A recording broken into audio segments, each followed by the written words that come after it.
What's up, Yellow Hearts? Let me introduce you my three favorite guardians in Guild of Guardians.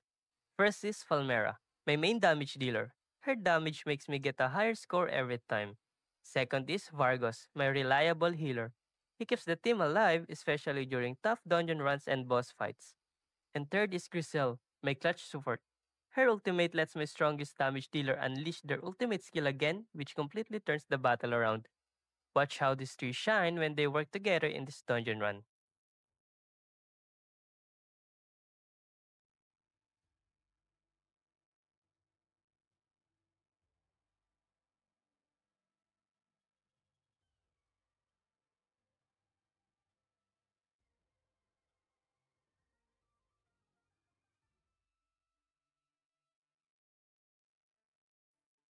As you guys can see, I managed to almost hit 4 million score.